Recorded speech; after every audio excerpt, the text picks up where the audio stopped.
Hello, and thank you for coming along. Today we're going to look at recalling some of the chapters in Harvard's divestment struggle.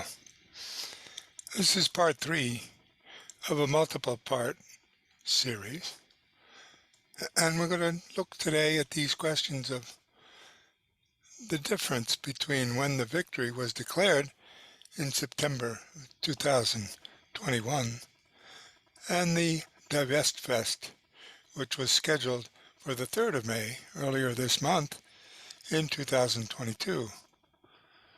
The obvious question was, why was there such a gap between when the students declared victory and the Divest Fest, as they called it? Well, the intervening year had a lot of COVID lockdown restrictions. That's the simple answer. But the more complicated answer has to do with learning more about the different chapters of what contributed to the Harvard Divest movement. And that's some of the questions we're going to pose today. We're going to look particularly at this question of how did it come about, how did we get here, and who made it happen. Well, in the past several sessions, part 1, we looked at many of these issues in terms of student perceptions of how we realized that the students thought Veritas, its motto at Harvard, had become very corrupted, and they suggested instead a new kind of motto and a new kind of logo for Divest, because they felt the university structure had become too preoccupied with immediate profits, and for that reason were on the wrong side of the fossil fuel debate. In part 2, we looked at even earlier origins of the environmental studies program at Harvard itself. This began with a report that was commissioned by former President Derek Buck, but delivered as he retired to his successor, Neil Rudenstein, who then implemented it by creating a university-wide committee on the environment, chaired by Michael McElroy. The role, in fact, of Michael McElroy and the entire Earth and Planetary Sciences Department was very strong in creating the first undergraduate environmental concentration in environmental science and public policy, ES and PP as it came to be known. And these faculty members were strong supporters of the new information that students should have to make decisions in their own lives. But the administration did not respond to students' demands to meet, let alone to capitulate, but even to meet at Harvard with the president to discuss fossil fuels in the portfolio of the university's investments. Instead, mimicking the arrest of other protesters nationwide like Bill McKibben or Robert Kennedy in Washington, Harvard proceeded to arrest the students for blockading the entrance to the president's office in Massachusetts Hall. So the question became, why is dialogue so difficult at Harvard?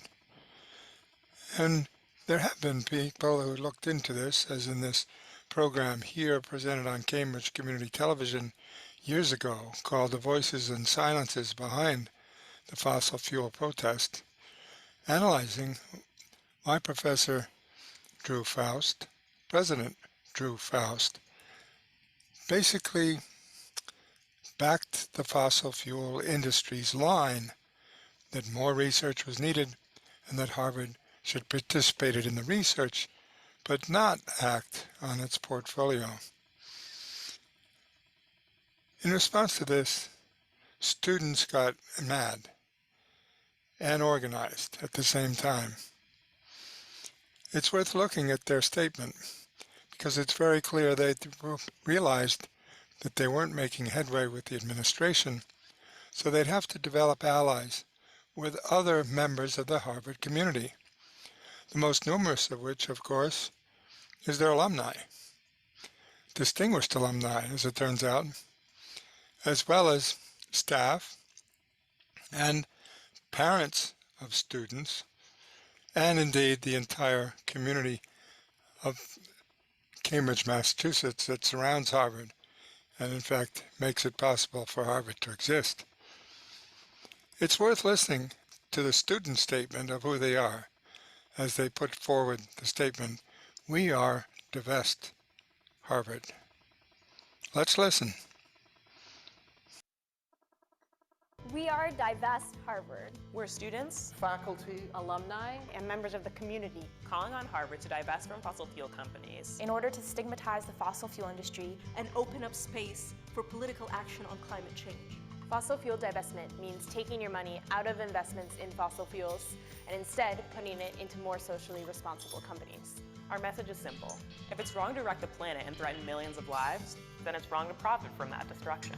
By investing its endowment in fossil fuel companies, Harvard profits from climate change. This needs to stop. The fundamental injustice of climate change is that the poor and marginalized communities who have contributed the least to the problem will be hit first and hardest by its effects. So why is divestment the right thing to do? Fossil fuel companies have four times more coal, oil, and natural gas in their reserves than is safe to emit. and they will burn it unless we figure out a way to slow them down. So why doesn't our government take action? One of the main reasons for this is the overwhelming influence of the fossil fuel industry on our democracy, blocking legislation and funding climate denial. So we're taking our future into our own hands. We're going after the fossil fuel industry directly. Specifically, their reputations. We know that divestment will not bankrupt the fossil fuel companies, literally. Our aim, rather, is to bankrupt them politically. Divestment works. In the past, it's been used to undermine the tobacco industry and to end the apartheid regime in South Africa. An overwhelming majority of students have voted for divestment, as well as over 1,000 alumni, hundreds of faculty, and 65,000 community members. So we're asking Harvard, whose side are you on? Ours or the fossil fuel industries? At its best, Harvard has always led on the most important issues of the day. We're calling on Harvard to stand on the right side of history. Because everything we love is at stake. And we no longer have the luxury of time. So we're talking to the media. We're signing petitions. We're going to rallies. Some of us are taking Harvard to court. and some of us are sitting in, And we're risking arrest. We're going to do whatever it takes. Whatever it takes. and we're not going to stop until Harvard does what's right. Well, as they put it, they're going to continue to militate and to form alliances around the administration, surrounding them, totally surrounding them, until Harvard does what's right. So they kept up the pressure through the alliances with the alumni, the community members, the staff, the faculty, and both undergraduates and graduate students. As they say, we are Divest Harvard, not the administration. The administration doesn't represent the true Harvard. So students began to look to some of the distinguished Harvard alumni, like Senator Tim Wirth.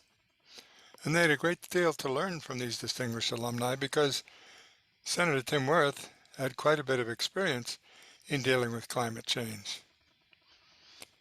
In fact, other distinguished Harvard alumni included more political figures. And when the two of them teamed up in Washington, D.C., there were some very important consequences. In June of 1988, Senator Wirth convened a hearing on Capitol Hill, very important hearing, as it turns out, not just for Massachusetts or Harvard or America, but indeed for the entire world.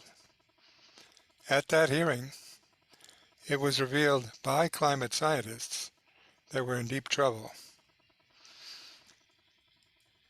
A more recent Harvard graduate has been investigating these hearings and specifically the background knowledge of the fossil fuel industry at the time that these hearings took place.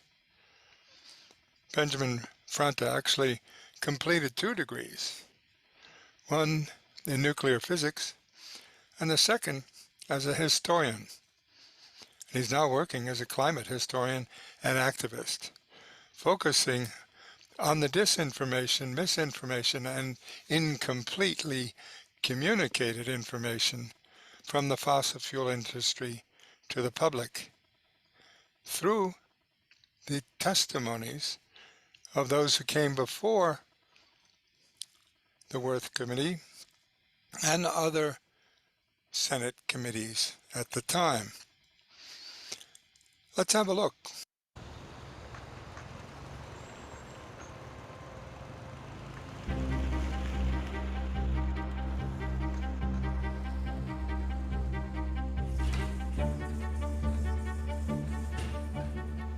I didn't learn about climate change until I was in graduate school. These are documents from the 80s, the 70s, talking about climate change, and to only learn about it in 2010 shows that knowledge doesn't necessarily go in a unidirectional fashion, that we lose knowledge, we forget things all the time, both as individuals and as a society. There are many people working on this now, and we're getting a better and better understanding all the time. We now know that Shell, for example, had a sophisticated understanding of the climate issue also by the end of the 1980s. The coal industry too. So there's a level of foreknowledge by the fossil fuel industry that business as usual will lead to disaster around the world. My fellow Americans, with summer coming, a lot of Americans will be driving more than ever, in everything from vans to buses to motorbikes. This is a good time for it because gas prices continue to fall. Corporate profits surged in the first quarter. Individual winners were Ford, Exxon, General Motors, IBM. Retail sales jumped, reflecting a surge in demand for new cars. More with Cellathon 3, Starlets, Corollas. Boeing Aircraft Company unveiled their new 67 jetliner. Sharp fare reductions by American Airlines. May turn out to be a major turning point in the history of airline pricing. Who is making the excess buck here? Primarily U.S. refiners of petroleum products. Most of these companies have announced huge increases in their refinery profits over the last 9 months. Exxon had an idea of how soon governments would start to act about global warming. The company predicted that policy action would occur around the late 1980s, which it did. So this is really when a huge battle began.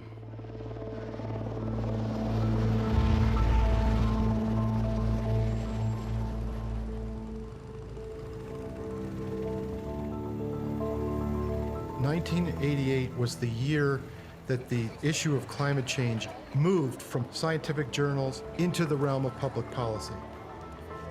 I was a 26-year-old on the lower end of the totem pole in a Senate office, and Senator Worth said, "You want to work on the environment because that's where all the action's going to be." Our climate is changing very dramatically, and it's time for us to start acting on it. You know, we identified early on how important this was, and you know, we're probably one of the first to bang away at it.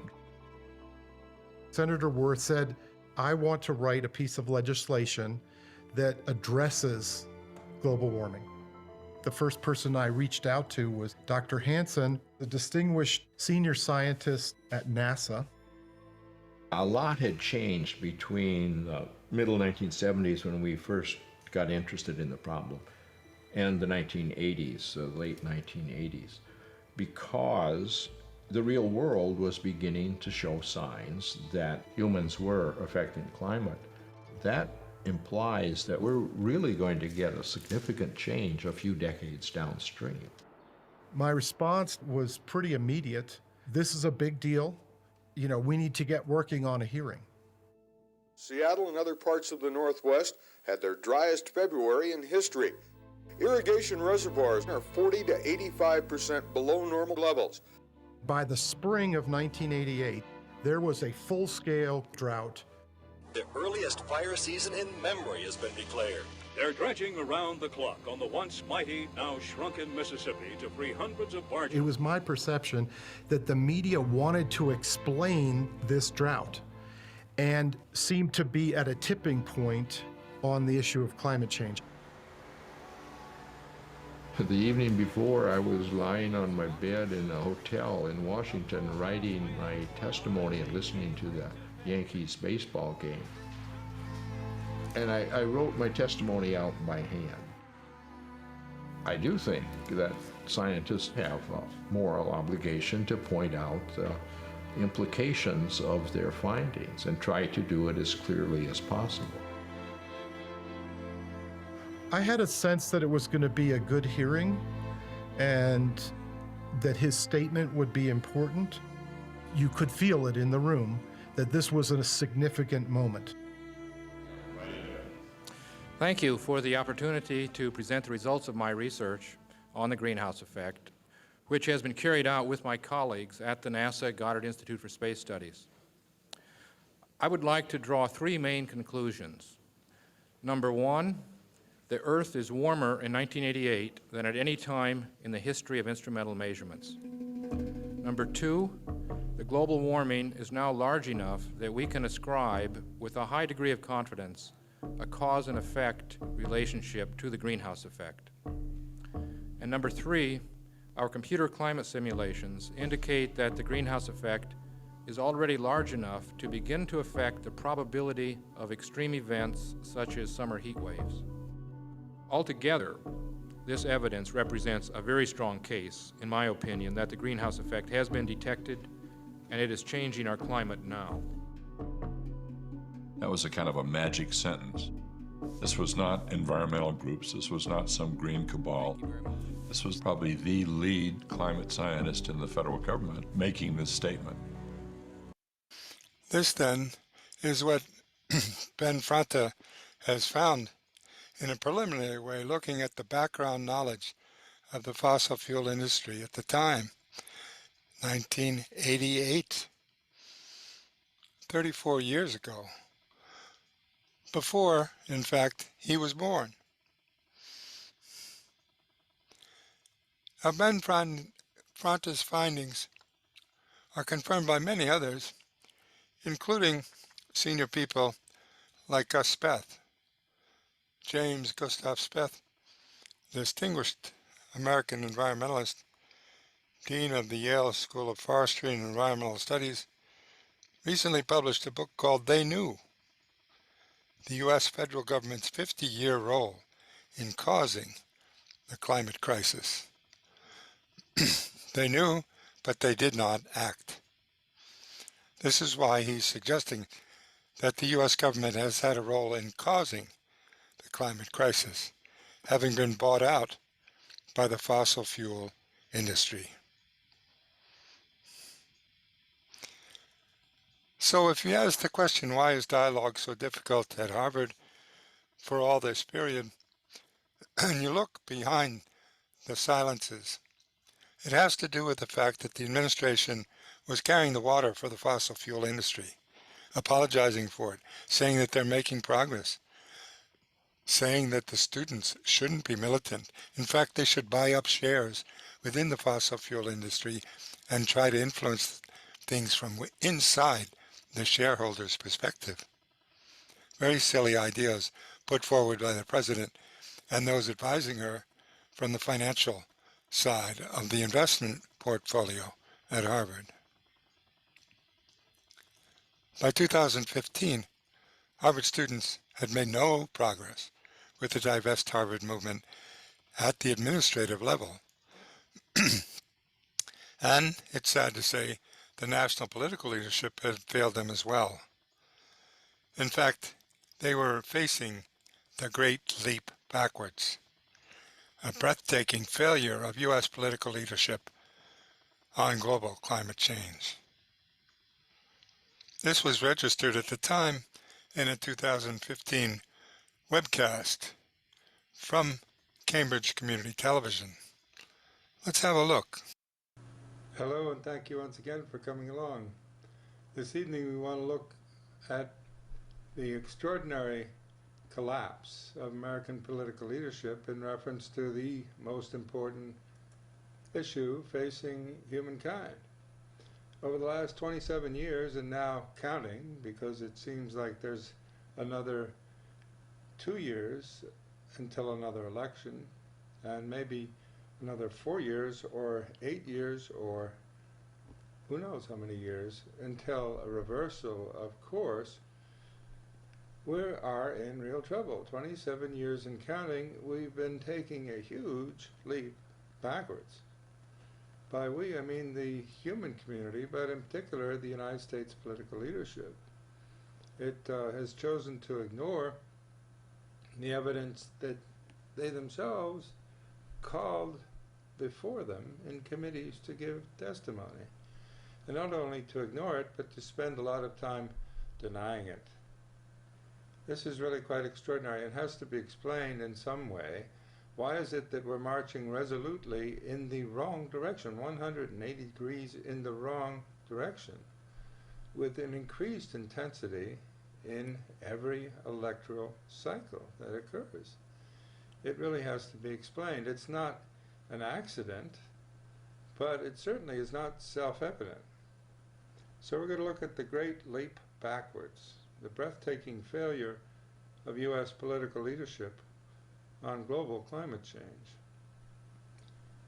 27 years of confusion and obstruction.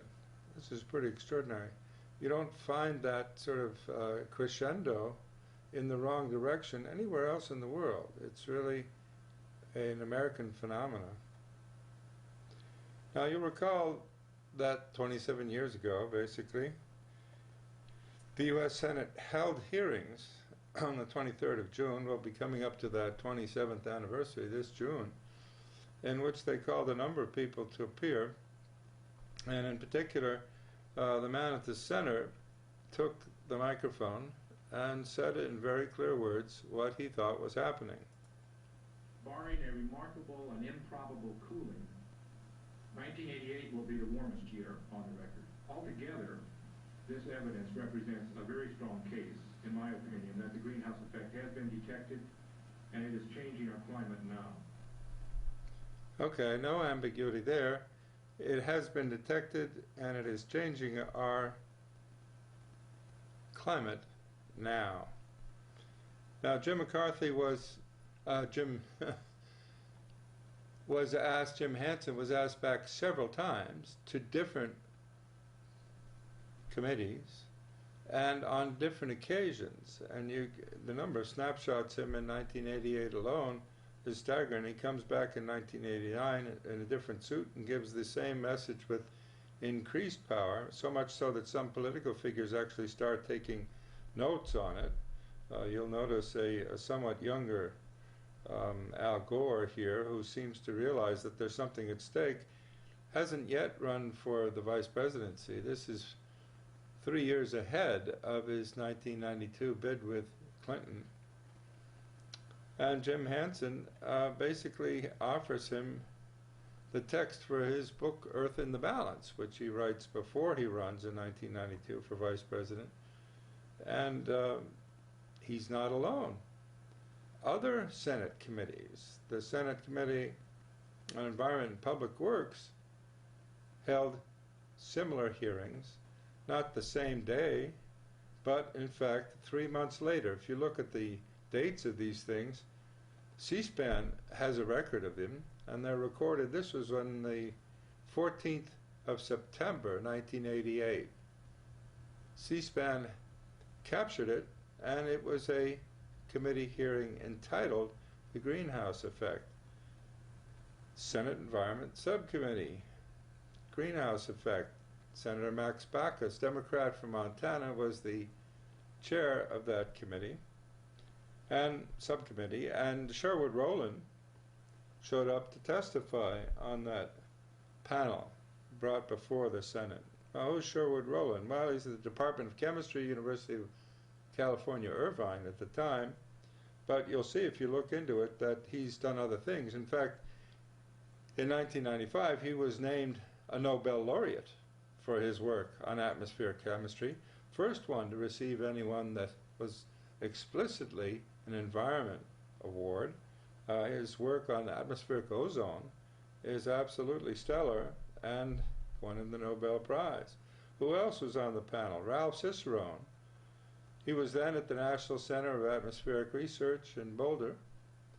What has he done since? Well, as it turns out, he's become president of the National Academy of Sciences and the chair of the National Research Council. These people have gone on in their academic careers and in distinguishing themselves as senior scientists internationally. Carl Wunsch was on the committee as well. Ralph Cicerone's watching him there from the side, but basically he was in the Department of Atmospheric Science at MIT. He's now retired from MIT and he's over at Harvard, but you can run into him every once in a while. And a few years ago, he was named the Eastman Professor at Balliol College in Oxford. Now that's a prestigious recognition of Oxford, of the major contribution that he's made to our understanding of the human circumstance in the world, and particularly our contribution to atmospheric change. Who else shows up on the committee? Well, a fellow named Tim Weiskell from Harvard University at the time, and you know him now as the host of this very same program. So there's a group of people who ever since June '88, 3 months later again in September '88, have been making this case. And in fact, it's worth looking at who else is on these panels, because it's not just Jim Hansen who made the statement. If you look down here, you see another fellow from the Boston area who's very distinguished. In fact, set up a whole new institute at Tufts University and became quite important to the senators at the time. One of the senators on the committee who was listening to their testimony in June was Senator Timothy Worth. Now, he went on, he was a Democratic senator from Colorado at the time. He's gone on to other things, but at the time, he organized a very innovative educational seminar. It was called the Worth Washington Seminar. And C-SPAN captured that as well. Take a look. It's pretty extraordinary.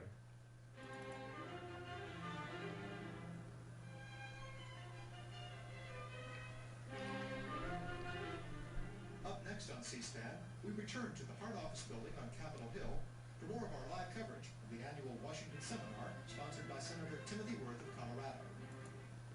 Okay, there you have it. The annual Washington Seminar, sponsored by Tim Worth, Democrat of Colorado. But he's holding a public seminar that C-SPAN shows up and films. Now, this is an extraordinary act for a senator at the time to, in effect, turn his own office and the Hart Office building, where he is located, into a means for educating not only his constituents, who he invites to come into this meeting, but then gets it broadcast throughout the country. A senator was doing this in 1989. This is the following spring. You can see the blossoms on the trees there. In April of 1989, after having heard Bill Muma, along with Jim Hansen on that committee, he invites them back to this seminar and makes it a national educational effort, the Worth Washington Seminar. Take a look. The next forum is titled Global Environmental Problems, the New Energy and Environmental Agenda. The speaker will be Dr. William Muma, Director of the Program on Climate, Energy, and Pollution at the World Resources Institute.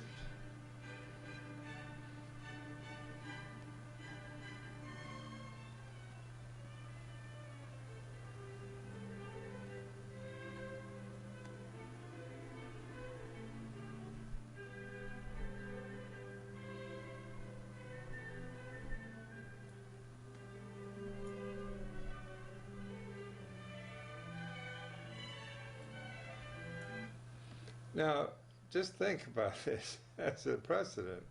This is going on 27 years ago, right? A senator holds a public meeting to which C-SPAN is invited to film to get out to a national audience about the urgency of climate change. And who does he invite? Well, he invites the people back from that panel. and some others. They're not exactly the same, but basically he calls it a Worth Washington seminar on, as he says, global environmental problems, the new energy and environmental agenda. Here he's talking with Bill Mumma, who since set up the center at Tufts, and only recently, 2 years ago, resigned and retired. He didn't resign so much because he's still working as hard as ever, but officially retired from that position.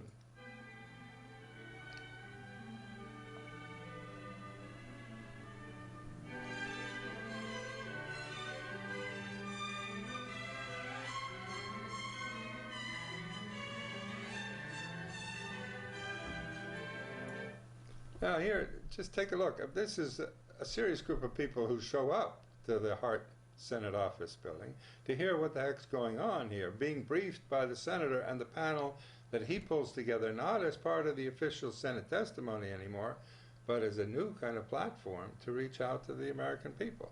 Really quite extraordinary event.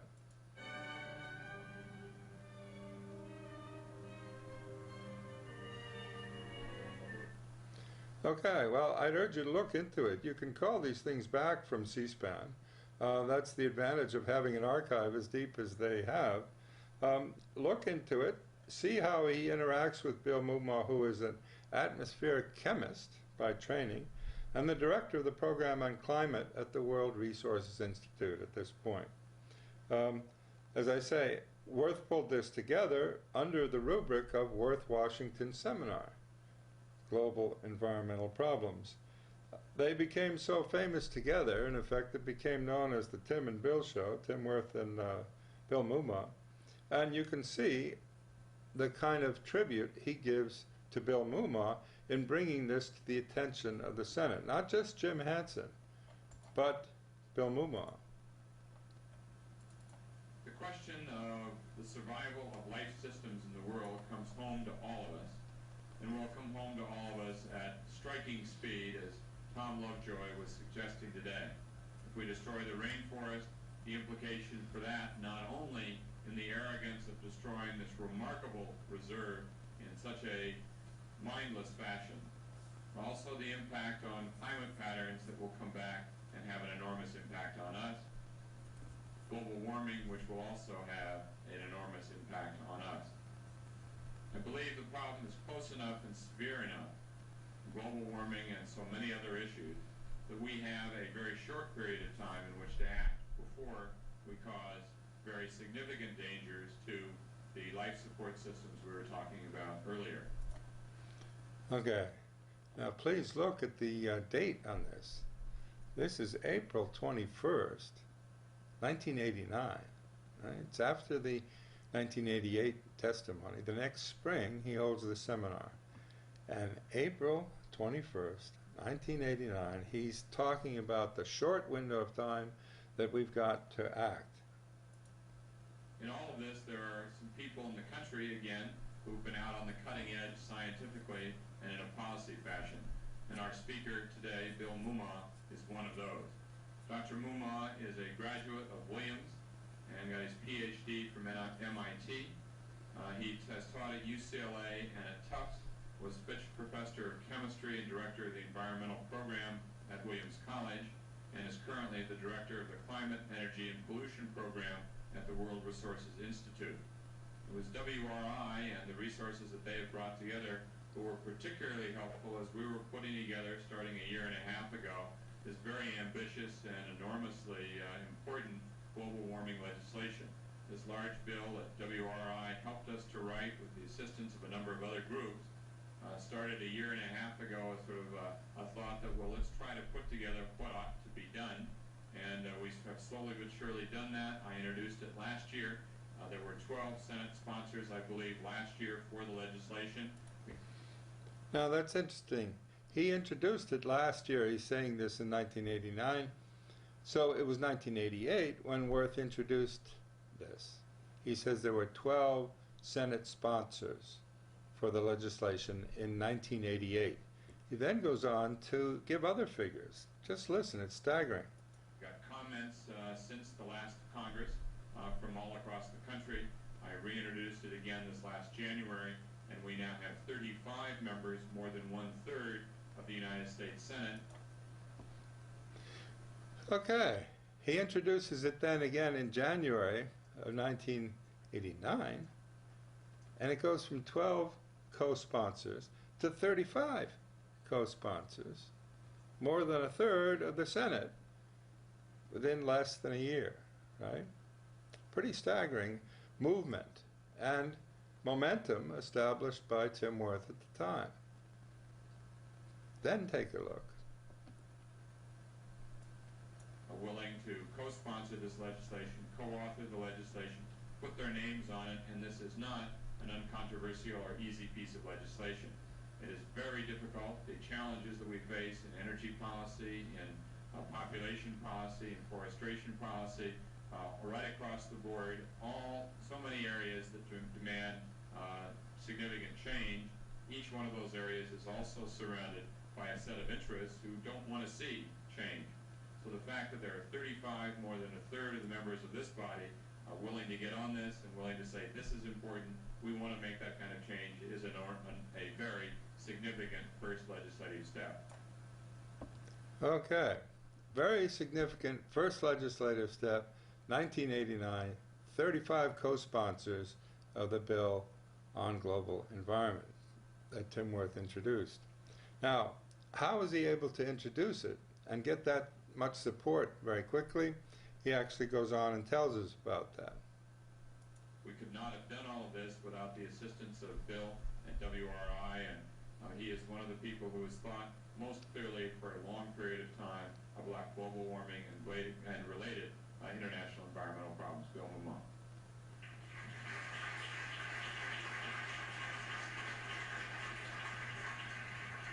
Thank you very much, Tim. That was a very nice introduction, very kind. It's a very distinct pleasure and honor to be able to address a group from Colorado like this. I've unfortunately never had the opportunity to live in Colorado, but I have visited many times and climbed in the mountains there and enjoyed the beauty of that wonderful state. I think that for those of us who live in climates like Colorado, where sometimes the winters can get a little severe, particularly when you get back into the mountains a bit, the notion of global warming may seem like it might be a blessing. Now, of course, you're with the ski industry, you may not feel quite that way, and as many of you may know, New England suffered tremendous economic losses this year with a loss of snow, which may or may not have anything to do with the greenhouse effect, but everybody in New England now ascribes it to the greenhouse effect, whereas a year or two ago they wouldn't even know what the greenhouse effect was. And a large part of the reason for that is that people know about this, of course, is the work that Senator Wirth and others have done to make this issue one that is on everybody's agenda, the whole question of global warming. What I'd like to do is to spend at least a few minutes describing for you what the climate change issue is and what it's about and what our role is in that change and what it is that we might be able to do about it. Okay, now this is staggering. This is 26 years ago, right? Right after he had been on that panel in June of 1988 with Jim Hansen. And he goes on to give a full-throated description of what we're up against. Now, this is something you should call up from C-SPAN and look at your leisure in its complete edition, because it's far more important than we can summarize here. What's staggering is how little understanding there's been since. In fact, if you look at the anti-science climate deniers in the latest Congress, 114th Congress, it's just staggering. You can call it up from transition studies, look for anti-science, just call it forward, and you'll see that, in fact, you can go state by state and see where the climate deniers are resident and vocal. The hotter the red, the worse their record is on climate issues. You'll notice that Massachusetts, Connecticut, Rhode Island, Vermont, as it turns out, down here, Maryland, next door, Delaware has 0. these are climate deniers. Zero in the climate denier camp in any of the congressional representation on Capitol Hill, either in the representatives or in the Senate. We can, in a sense, be proud of this, but it's also a kind of Pyrrhic victory when you see the overall amazing red character and the climate denialism going on all over the place in this country, and ascendant, not declining. We're the 35 senators that co-sponsored Senator Worth's bill back in 1989, in January 89. Well, they can be accounted for. There has been a big campaign to get rid of them. And you can see it now in documentaries like this one put together in 2012 by Frontline.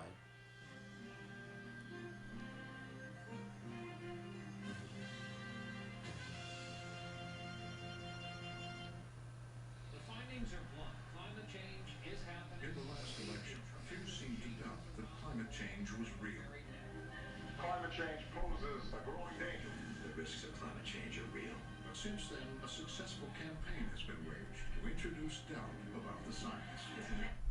That's the whole point. To introduce doubt. It's not to convince anybody of anything, but to introduce doubt. They don't try to convince, they just try to confuse. The people who have done it have been well studied by academics, including a woman here at Harvard, in a book called Merchants of Doubt, how a handful of scientists obscured the truth on issues from tobacco smoke to global warming.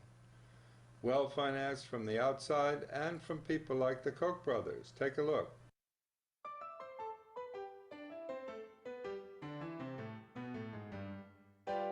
This is Charles and David Koch, oil barons with personal fortunes of over $21 billion each.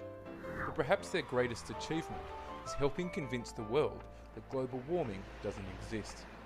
In the early 1990s, a scientific consensus began to emerge that burning fossil fuels, such as oil and coal, was changing the Earth's climate. In order to protect profits, these industries devised a plan to reposition global warming as a theory and not fact, and designed what a recent Greenpeace report dubbed the climate change denial machine. It's a network of corporations and think tanks, front groups, who try to lie about the climate science, stop policies that will solve global warming. Of all the dirty energy money that's coming into Washington trying to influence policies, Koch is the worst. Koch is the largest donor, and nobody's ever heard of him. The denial machine works like this. As citizens, we generally don't trust what energy industry representatives tell us about climate change. But we do trust these messages when given to us by experts or by our peers. In 2007, Koch paid scientists to publish a bogus study that polar bears weren't being affected by climate change. They've invested millions of dollars, turning George Mason University into what Mother Jones magazine called a haven for climate deniers, and even underwritten denier conferences. But while the UN's Intergovernmental Panel on Climate Change brought together over 600 authors from 40 countries for their latest report, renowned skeptic Steve Malloy admits that his side is vastly outnumbered. It's really amazing, and it's really sort of a band of about 25 people, I guess, maybe a few more. And most recent polls show that more people feel more strongly on my side than on the Al Gore side. So how has such a small minority overcome an almost total consensus among climate scientists? Here we come to the true genius of the denial machine, the echo chamber. In order to give the impression of a genuine scientific debate, the Kochs have funded dozens of supposedly independent think tanks, whose army of staffers disseminate this doubt throughout the media and launch coordinated attacks on real climate scientists. They've created Americans for Prosperity, who poses concerned citizens. A stop in Wichita today for a national group on a hot air balloon tour. The Hot Air Tour, a rally against what organizers call global warming alarmist legislation. They fund business groups, women's groups, college groups, seniors groups, and even church groups, while adding to the chorus of climate denial. Add to this the tens of millions the Kochs have funneled into lobbying and political donations, and it's not hard to see why no political action has been taken. The denial machine. It can't change the science, but its brilliance in shaping public opinion has helped the Kochs' income soar, while the rest of us get taken for a ride.